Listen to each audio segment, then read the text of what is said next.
기도하심으로 12월 8일 월요일 매일 주심 기도회를 시작하도록 하겠습니다.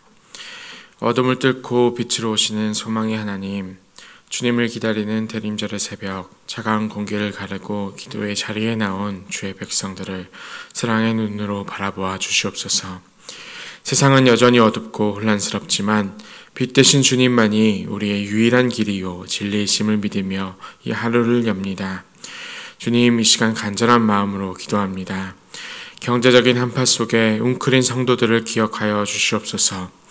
날씨가 추워질수록 삶의 무게가 더욱 무겁게 느껴지는 이들이 있습니다. 빈들에서 오병이어의 기적을 베푸셨던 주님, 물질의 어려움으로 한숨 짓는 가정마다 주님의 까마귀를 보내주시고 메마른 곳을 적시는 단비 같은 은혜를 허락하여 주시옵소서. 이 겨울이 주님의 돌보심으로 인해 춥지 않고 따뜻할 수 있도록 살아갈 힘과 피할 길을 열어 주시옵소서. 또한 관계의 어려움으로 마음이 무너진 지체들을 위로하여 주시옵소서. 가까운 이들과 얽히고 설킨 갈등 속에 혹은 홀로 남겨진 것 같은 외로움 속에 눈물 흘리는 이들이 있습니다. 평화의 왕으로 오신 주님, 우리 힘으로는 풀 수 없는 굳게 닫힌 마음의 문들을 열어주시고 상처 입은 관계 속에 주님의 화평이 임하게 하여 주시옵소서. 서로를 용납할 수 있는 용기와 다시 사랑할 수 있는 마음을 회복시켜 주시옵소서. 사랑의 하나님, 이 시간 당신의 자녀를 위해서 기도합니다. 담낭에 염증이 심해져서 내일 수술을 기다리고 있습니다.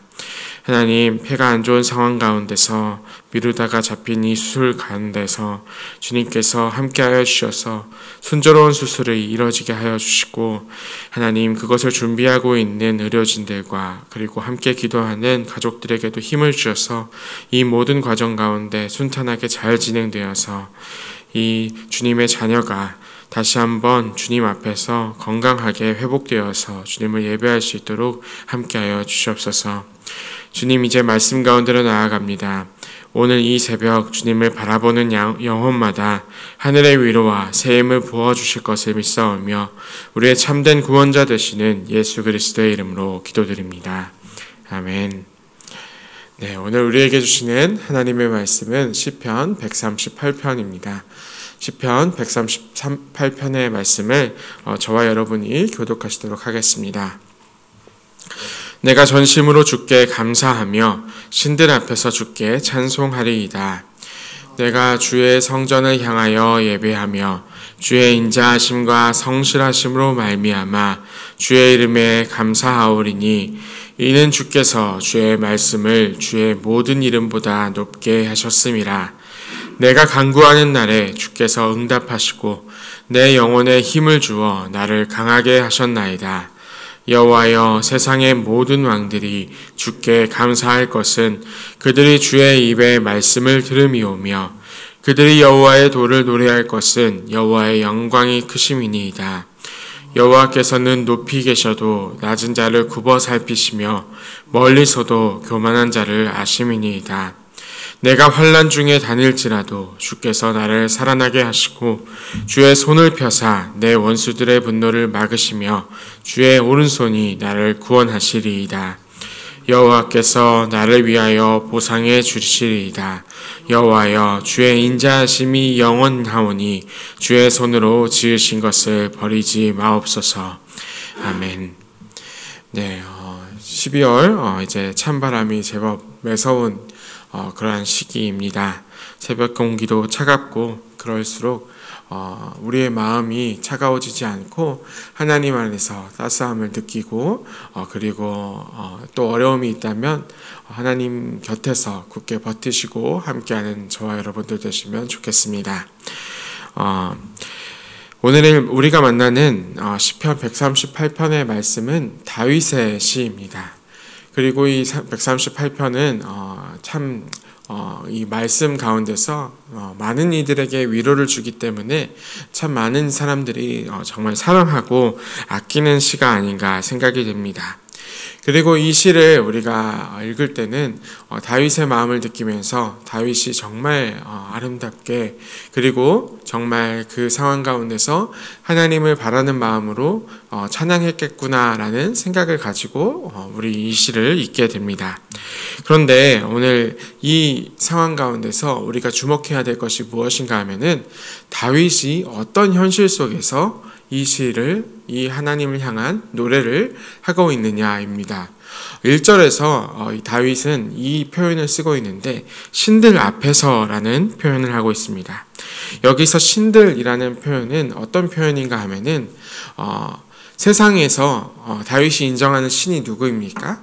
오직 여호와 하나님인데 그 다윗이 표현하는 신들은 바로 자신을 둘러싸고 있는 이방의 신들을 이야기하고 있습니다. 그러니까 다윗을 공격하고 다윗의 적이 되는 이방의 신들, 세상의 그 상황이 다윗 앞에서 녹록지 않다라는 것을 보여주고 있는 그러한 장면입니다.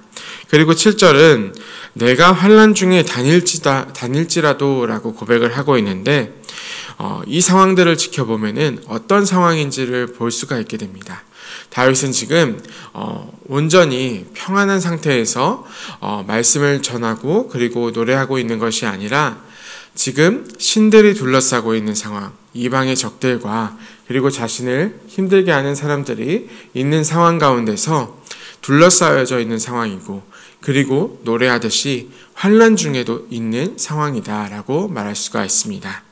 그런데 다윗은 이 시를 어떻게 노래하고 있냐 하면은 환난이 지나갔으니 감사합니다 라고 아니고 환난 중에도 내가 환난 중에도 다닐지라도 라고 고백을 하고 있는 모습을 보게 됩니다. 환난의 한복판, 고난이 여전히 진행이 되고 있는 상황 중에 다윗은 이 노래를 하고 있습니다. 그렇다면 어떻게 도대체 다윗은 이 환난 중에도 하나님을 향한 노래를 하고 있을까? 우리는 그것을 조금 살펴보려고 합니다. 첫 번째 우리에게 주시는 이 말씀의 메시지는 무엇인가 하면은 하나님은 우리 영혼에 힘을 주신다라는 것입니다. 하나님은 우리 영혼에 힘을 주신다. 1절에서 다윗은 내가 전심으로 주께 감사하며 라는 표현으로 선포를 하고 있는데 여기서 전심이라는 단어가 참 중요합니다. 전심. 그러니까 우리의 모든 마음으로 하나님께 감사한다라고 말하고 있습니다. 우리의 마음은 고난이 닥칠 때 어떻게 되게 되냐면 마음이 갈라지는 모습들을 보게 됩니다. 예를 들면 이런 것입니다. 고난이 닥칠 때 우리는 한켠에서는 마음으로 이렇게 이야기합니다. 하나님께 이 주신 고난을 가지고 감사해야지 라는 마음을 가지고 입술로 그리고 예배 중에는 고백을 하게 됩니다. 그런데 우리에게 갈라진 그 마음의 한켠이 어떤 마음이 드냐면 나는 이제 이 상황을 어떻게 내 힘으로 또 누구의 힘으로 또 누구에게 도움을 얻어서 어떤 방법이 있을까라는 그런 고민들을 하게 되고 생각을 하게 되고 하나님이 아닌 다른 것에 의지하는 그 다른 마음을 품게 됩니다. 여기서 이것을 다윗은 이렇게 이야기합니다. 전심으로, 그러니까 모든 마음들이 동요하지 않고 갈라지지 않고 한 마음으로 하나님께 나아간다라고 이야기합니다. 계산하기 바쁜 갈라진 마음 가운데 잊지 말라라고 이야기를 합니다. 이 갈라진 마음으로 살아가는 사람들 중에 대표적인 사람들이 있습니다. 그 사람들이 누구일까요? 저는 감히 목사들이라고 이야기를 하고 싶습니다. 직업이라서 저희들의 입은 하나님을 계속해서 이야기하지만 고난이 닥쳐올 때, 상황이 닥쳐올 때, 해결해야 될 문제들이 있을 때 저희들은 계속해서 세상의 방법과 여러 가지 수단들을 지켜보고 상황들을 살펴보게 됩니다. 직업이라서 그렇게 우리는 찾고 또 찾지만 하나님을 찾는다 말하지만 실제로는 삶에서는 여전히 세상의 것들을 바라보고 그것을 수단 삼아서 머리를 굴려가면서 살아가는 저희들의 태도들이나 상황들을 보면은 마음들이 계속해서 갈라지는 것을 보게 됩니다. 하지만 다윗은 그 갈라진 마음을 계속해서 붙잡고 자신의 그 능력과 자신의 권력과 자신의 수단에 그것에 의지하지 않고 계속해서 마음을 하나로 모아서 전심으로 하나님을 바라본다라고 이야기를 하고 있습니다. 그렇게 될 때 하나님께서는 이렇게 응답해 주십니다. 3절의 말씀인데요. 한번 같은 목소리로 읽어보도록 하겠습니다. 내가 간구하는 날에 주께서 응답하시고 내 영혼에 힘을 주어 나를 강하게 하셨나이다. 아멘. 나를 강하게 하셨나이다. 내가 전심으로 주님께 간구하며 나아갈 때 주님께서 응답하시는데 그 응답이 무엇인가 하면은 내 영혼에 힘을 주어서 나를 강하게 하셨다라고 이야기하고 있습니다. 하나님 살려주세요 라고 다윗이 부르짖었을 때 하나님은 당장 눈앞에 적군을 쓸어버리거나 상황들을 바꿔주신 것이 아니라 대신 내 영혼에 힘을 주어서 다윗의 영혼에 힘을 주어서 강하게 하셨습니다. 또 지난 10월에 제가 다녀왔었던 그 성지답사의 장면 하나를 보여드리려고 합니다. 장면을 하나 보여드리면 이 장면이 무엇인가 하면은 한 길을 걷고 있는 장면입니다. 근데 길을 굉장히 이게 10초 정도 되는 영상인데 굉장히 느리게 힘들게 걷고 있는 모습들을 보게 됩니다. 이게 무슨 길인가 하면은 알렉산더 드로아로 내려가는 항구로 내려가는 로마길이라고 하는 길입니다. 알렉산더 드로아가 어디냐 하면은 바울이 2차 전도 여행을 떠났을 때 하나님께서 계속 그가 가고 싶었던 길이 있었는데 목적지가 있었는데 계속 다른 곳으로 몰아갑니다. 그리고 그 근방에 이제 이르렀을 때 하나님은 꿈을 통해서 다윗에게 바울에게 전하게 됩니다.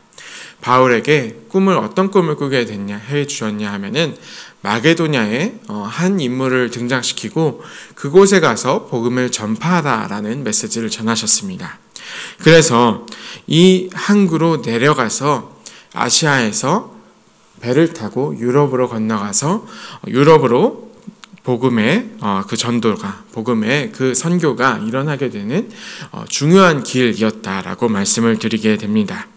유대인이 아니라 이방인들, 저희와 같은 이방인들을 향한 그 복음의 길이 마침내 열렸었던 그러한 길이었습니다. 그러니까 그 길을 걷는 것은 참 의미가 있었는데요. 그런데 저희가 방문했던 전날은 유독 비가 많이 왔고 땅이 매우 질척거렸습니다. 원래 계획대로는 저 길을 따라서 사도 바울이 도착했었던 그 항구까지 내려가려고 했었습니다. 그런데 그 길이 신발에 묻은 진흙 때문에 더는 갈 수 없어서 돌아가야만 했었습니다. 그리고 그렇게 씨름하다가 돌아갔을 때 저는 이제 곰곰이 생각하다가 이런 생각이 들었습니다. 이 길을 고작 저희는 10분 남짓 걸었을 뿐인데 바울은 수백 킬로, 수천 킬로를 걸었으리라 라는 생각이 들었습니다. 고난이 하물며 이 길뿐만이었겠습니까? 사람들이 계속해서 자신을 괴롭히고 또 상황들이 계속해서 압박하고 기후나 여러 가지 것들이 계속해서 이 바울을 어렵게 했었을 텐데 하나님께서는 이 바울의 길을 평탄하게 했던 것이 아니고 그리고 하나님께서는 이 바울에게 어떤 새로운 운송수단을 주셨던 것도 아니었습니다. 땡볕 아래나 비가 올 때나 눈이 올 때나 온갖 고난을 겪으면서 그 길을 그저 나아가게 하셨습니다. 그리고 바울은 후에 이렇게 고백을 합니다. 유언격인 디모데후서에서 자신의 사역을 정리하면서 이렇게 이야기하는데요. 디모데후서 4장 17절의 말씀입니다. 주께서 내 곁에 서서 나에게 힘을 주심은 나로 말미암아 선포된 말씀이 온전히 전파되어 모든 이방인이 듣게 하려 하심이니 내가 사자의 입에서 건짐을 받았느니라. 바울은 자신에게 주셨던 그 말씀에 따라서 이방인들에게 그 듣게 하려는 그 선교의 그것을 떠나게 했는데 하나님께서 이렇게 하셨다는 겁니다. 주께서 내 곁에 서서 나에게 힘을 주셨다. 나에게 힘을 주셨고 사자의 입에서 건져내셨다. 주님은 어떤 분이시냐? 다윗이 고백하고 바울이 고백합니다. 우리가 간구할 때 먼저 힘을 주시고 우리를 간검케 하시는 분이십니다. 우리가 기도할 때 하나님께서 우리 곁에 서셔서 우리를 간검케 붙잡아 주시는 분이십니다. 그리고 우리가 간검케 될 때 우리 앞에 있는 온갖 고난과 상황들 가운데서도 그 길을 묵묵히 걷게 하시는 분이시라는 것입니다. 사랑하는 여러분, 오늘 저와 여러분이 이 말씀처럼 하나님께서 주시는 그 말씀으로 하여금 간검케 되는 그 하루가, 그 역사가 있기를 소원합니다. 또 오늘 이 말씀 가운데 두 번째로 볼 수 있게 되는 것이 무엇인가 하면은 하나님은 우리를 계속해서 완성하게 하게 하시는데 그 완성해 가는 하나님을 신뢰할 수 있다라는 것입니다. 하나님께서는 우리를 계속해서 빚어 가시고 만들어 가시고 창조해 가시고 함께 하시는 분이신데 7절과 8절에서는 그 고백이 나옵니다. 내가 환난 중에 다닐지라도 주께서 나를 살아나게 하시고 주의 손을 펴사 내 원수들의 분노를 막으시며 주의 오른손이 나를 구원하시리이다. 우리 8절 한번 같이 읽어볼까요? 여호와께서 나를 위하여 보상해 주시리이다. 여호와여 주의 인자하심이 영원하오니 주의 손으로 지으신 것을 버리지 마옵소서. 아멘. 여호와께서 나를 위하여 보상해 주시리이다. 여호와여 주의 인자하심이 영원하오니 주의 손으로 지으신 우리를 버리지 않는다라고 말씀하고 계십니다. 우리가 그 어떤 환난 중에도 다닐지라도 주의 오른손은 우리를 붙드시고 붙잡아 주시고 보호해 주시고 그리고 구원해 주실 것입니다. 내 인생이 마치 공사 중인 건물처럼 어수선해 보일지라도 하나님께서는 계속해서 우리를 빚어가시고 만들어주시고 지켜주시고 보호해가시고 함께하시고 영원히 함께하시기 때문에 신실하신 주님이 우리의 하나님이시기 때문에 우리와 함께 하실 것입니다. 그래서 다윗은 선포하시는 것입니다. 하나님께서 나를 향한 계획을 나와 관계된 모든 것을 완전하게 끝맺을 것이다 라고 하는 그 고백을 이 시에 담아서 말씀하고 있는 것입니다. 그래서 신학자들은 이 시편 138편을 이런 별명으로 붙여서 이야기를 하고 있습니다. 미리 하는 감사의 시라고 고백을 합니다. 내가 환난 중에 다닐지라도 내가 어려움 중에 있을지라도 주의 오른손이 나를 붙잡고 있기 때문에 우리는 감사할 수 있다. 우리는 감사할 수 있습니다. 하나님 감사합니다. 우리가 어떤 상황이 나아져서 감사를 드리는 것이 아니라 우리의 상황이 변해서야만 감사를 하는 것이 아니라 주님의 오른손이 우리를 붙잡고 있기 때문에 계속해서 우리는 감사를 드릴 수 있을 것입니다. 그래서 이 말씀 가운데 우리는 계속해서 고백을 할 수 있고 또 이 대림절의 시기에 하나님을 바라볼 수 있게 됩니다. 예수님께서 이미 오셨는데 우리는 왜 이 대림절의 시간을 보내고 있을까요? 그것은 이미 우리에게 허락하신 과거의 은혜도 있지만 우리의 미래에 하나님께서 주실 그것이 계속해서 기다리고 있고 우리와 함께 하실 것이다 라는 약속을 우리는 이 대림절의 시기를 통해서 계속해서 반복해서 알게 되기 때문입니다. 우리에게 더 큰 은혜 그리고 구원이 기다리고 있고 다시 오신다고 약속하신 예수 그리스도께서 우리의 주님이시기 때문입니다. 사랑하는 여러분, 우리의 미래는 그리고 우리의 삶은 결국에는 우리 손에 달려있지 않습니다. 여러분의 자녀나 사업이나 건강이나 그리고 요즘 제가 제일 많이 생각하는 것 중에 하나는 우리 교회의 미래 같은 것들이 있습니다. 이 모든 문제 그리고 혹은 과제들을 붙잡고 있을 때 하나님은 우리 곁에서 말씀하십니다. 그것을 시작하신 이도 하나님이시오. 그것을 마치실 이도 우리 하나님이시다 라는 것을 말씀해 주고 계십니다. 그리고 이것을 완전하게 하실 이도 우리 하나님이시다 라고 저와 여러분에게 말씀하고 계십니다. 말씀을 정리하겠습니다. 오늘이라는 시간 속에는 분명 환난도 있을 것이고 우리를 위협하고 있는 세상의 신들도 있을 것입니다. 미래 역시도 어두컴컴해서 우리의 길은 여전히 진흙탕 길 같을지라도 하나님께서는 우리를 먼저 붙잡고 강하게 하실 것입니다. 그리고 우리의 그 길 가운데 우리를 완전하게 완성하실 하나님께서 우리 하나님이시라는 것, 그것을 붙잡고 오늘 하루를 살아가는 저와 여러분 되시기를 주님의 이름으로 축원합니다. 함께 기도하겠습니다. 사랑하는 하나님, 12월의 찬 바람과 차가운 현실 속에서도 기도의 자리를 지키며 말씀 가운데 나아가는 저희를 기억하고 바라봐 주시옵소서.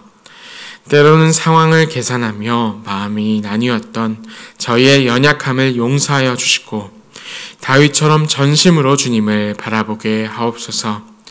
주님, 당장의 눈앞에 문제가 해결되지 않고 진흙탕 같은 길을 걸을지라도 먼저 내 영혼에 힘을 주어 강하게 하시는 은혜를 모든 성도들이 경험하게 하여 주시옵소서.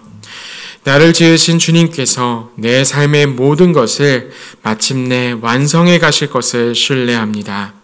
아직 환난 중에 있으나 선하게 이끄실 주님을 믿고 미리 감사하며 나아가는 복된 하루, 복된 성도들, 복된 교회 되게 하여 주시옵소서. 우리를 끝까지 붙드시는 예수 그리스도의 이름으로 기도드립니다. 아멘. 미리 감사를 경험하시는 저와 여러분 되시며 함께 기도의 자리로 나아가겠습니다.